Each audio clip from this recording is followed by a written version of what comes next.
Voici l'histoire d'un vaillant jeune homme qui avait choisi le métier de soldat. Tant que dura la guerre, il fit preuve d'un courage extraordinaire. Souvent, quand les autres hésitaient ou fuyaient, seul il affrontait le danger. Mais lorsque la paix revint, il se retrouva sans travail. Le capitaine de son régiment n'avait plus besoin de lui, et il fut libre alors de partir où bon lui semblait. N'ayant pas d'autre famille que ses deux frères, le soldat alla leur demander de l'accueillir quelque temps chez eux. Mais leur cœur était mauvais et dur, comme la pierre. Ils se contentèrent de lui répondre qu'il devait se débrouiller tout seul. Le malheureux jeune homme repartit, la tête basse. Au bout d'un moment, ne sachant plus où aller, il se laissa tomber au pied d'un arbre pour réfléchir à l'avenir sombre qui l'attendait. Sans argent ni abri, sans parents ni amis, avec juste mon fusil, que vais-je devenir ? Se disait-il tristement. C'est alors qu'un bruissement le fit se retourner. Un inconnu le regardait fixement. Son allure était inquiétante, et son visage tout rouge. De la fumée sortait de sa bouche, et des flammes dansaient dans ses yeux. « Tu as besoin d'argent, n'est-ce pas ?» dit l'étranger avec un sourire peu rassurant. « Je peux t'en procurer plus que tu ne peux en souhaiter. Mais il me faut d'abord savoir si tu le mérites. Je ne veux pas faire de cadeau à un lâche. » « Si j'étais lâche, je ne serais pas devenu soldat. » s'exclama le jeune homme. « Mets-moi donc à l'épreuve, et tu verras. » « Bien.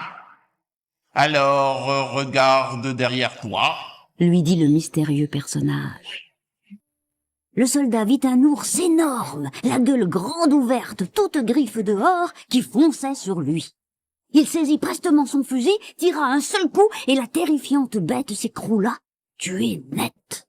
« Certes, tu ne manques pas de courage. » reprit malicieusement l'homme. « Mais il reste une autre condition à remplir. » Le soldat remarqua qu'un pied fourchu dépassait du manteau vert de l'inconnu, et comprit tout à coup à qui il avait affaire. « Dis toujours, même l'enfer dont tu es le maître ne me fait pas peur. » déclara-t-il fièrement. « Eh bien, écoute donc. » répondit l'autre satisfait. « Pendant les 7 années qui viennent, tu ne devras ni te laver, ni te démêler les cheveux, te couper ni les ongles, ni la barbe.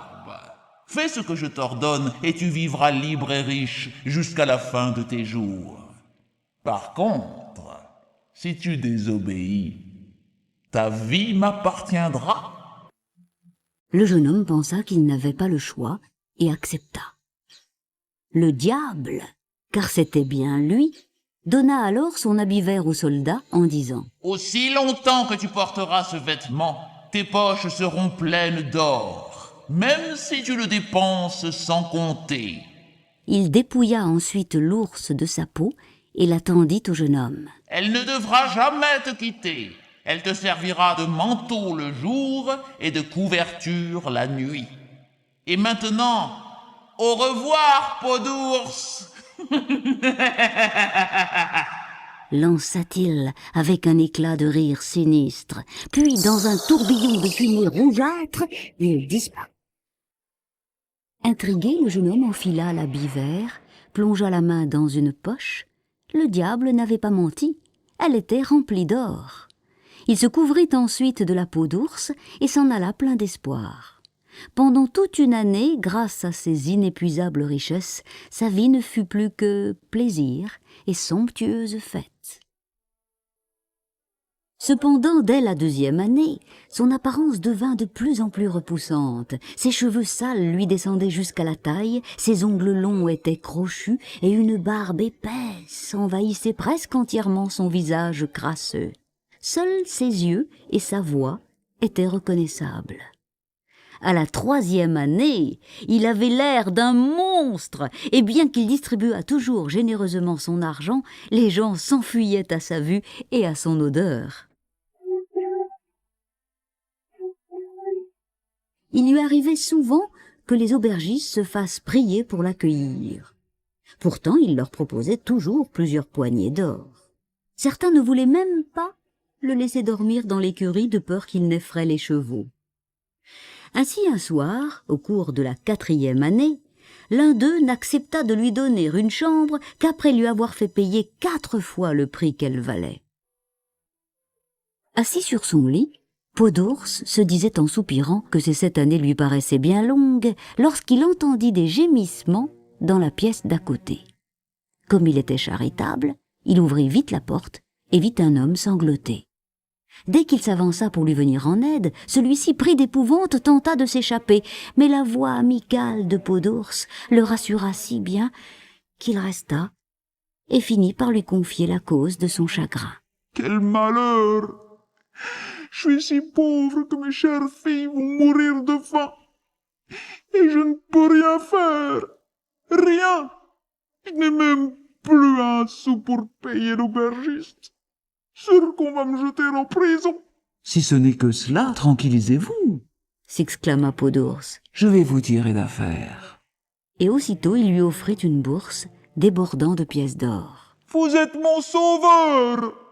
Comment pourrais-je vous remercier? » Demanda l'homme qui n'en croyait pas ses yeux. Venez donc avec moi.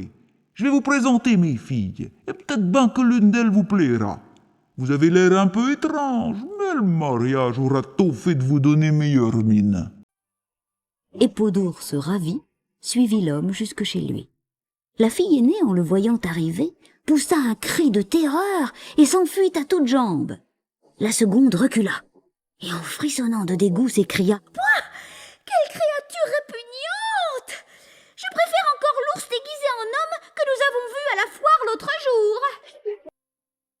La plus jeune observa Peau d'ours en silence, très attentivement, et trouva son regard tendre et sa voix fort belle. « Mon cher père, déclara-t-elle ensuite, malgré sa vilaine apparence, il est sûrement plein de bonté puisqu'il vous a secouru. S'il le veut bien, j'accepte d'être sa fiancée. » Ah, que la joie de Peau d'ours fut grande! Il était stupéfait d'entendre de la bouche d'une jolie fille des paroles aussi gentilles. Lui que tout le monde fuyait. Au comble de l'émotion, il retira la bague qu'il portait et la brisa en deux. Puis, avec son couteau, il grava son nom sur une moitié qu'il lui donna et inscrivit celui de la jeune fille sur l'autre moitié qu'il garda. « Conserve-la bien. Lui dit-il tout bas en prenant délicatement sa main. Il me faut partir, hélas, et voyager encore pendant 3 années. Si par chance je reviens, nous pourrons nous marier. Mais si je ne reviens pas, c'est que je serai mort, et tu seras libre. Puisse le destin nous réunir un jour. » Et sur ces paroles, Peau d'ours reprit son chemin solitaire. Le temps passait, et souvent la mélancolie se lisait sur le visage de la jeune fille lorsqu'elle pensait aux yeux bleus et à la voix si douce de son fiancé. Ses sœurs lui adressaient sans cesse les moqueries les plus blessantes. « Et tu vas lui donner ta main ?»« Mais avec sa grosse patte, il va l'écraser !» lançait l'une. « Ah oui! Et puis attention, les ours aiment les douceurs. S'il te trouve à son goût, il va te dévorer !» continuait l'autre. Et elle n'avait de cesse d'en rajouter et d'en rajouter. « Et pour lui parler, il faudra que tu apprennes à grogner. Il est vrai que les ours savent danser. Finalement, ton mariage sera très gai. » Et toutes deux gloussaient bêtement à n'en plus finir. Mais la cadette ne leur répondait pas. Elle songeait avec espoir au retour de Peau d'ours, et cette pensée la réconfortait. Le jeune homme, de son côté, errait de pays en pays, faisant le bien autour de lui chaque fois qu'il le pouvait. Enfin arriva le dernier jour de ces 7 interminables années. Peau d'ours revint dans la clairière, près de l'arbre où le diable lui était apparu. Il perçut bientôt le même bruit bizarre que la première fois, puis dans une lueur étrange, le démon surgit soudain devant lui. « Tu as gagné. Rends-moi mon habit vert. » fit-il en essayant de cacher sa déception par un méchant sourire. Puis, sans ajouter un mot, il disparut. Le jeune homme s'empressa de se laver, de se couper les ongles, la barbe et les cheveux, puis il se mira dans la fontaine, et se trouva plus beau qu'il ne l'avait jamais été. En sifflotant de joie, il se rendit à la ville où il acheta un superbe costume. Il se fit conduire ensuite dans un carrosse tiré par 4 chevaux blancs jusqu'à la maison de sa fiancée. Nul ne le reconnut, bien sûr. Le père le prit pour un prince étranger et le fit entrer. Ses 2 filles aînées lui servirent vite à boire et à manger en se chuchotant qu'elles n'avaient jamais vu un homme aussi charmant. La cadette, elle, sans rien dire, se tenait sagement à l'écart, les yeux baissés. Après son repas, le séduisant visiteur demanda au père s'il consentait à lui donner une de ses filles en mariage. Les 2 aînées se précipitèrent alors dans leur chambre pour revêtir leurs plus beaux habits, chacune d'elles étant sûre d'être choisie. Lorsque le jeune homme fut seul avec sa bien-aimée, il prit la demi-bague qu'il avait toujours gardée et la lui tendit. La jeune fille, tout d'abord, n'osa pas le croire. Puis, tremblante, elle saisit l'autre moitié de la bague qu'elle portait sur une chaîne autour de son cou. Les 2 morceaux formaient bien un seul et même anneau.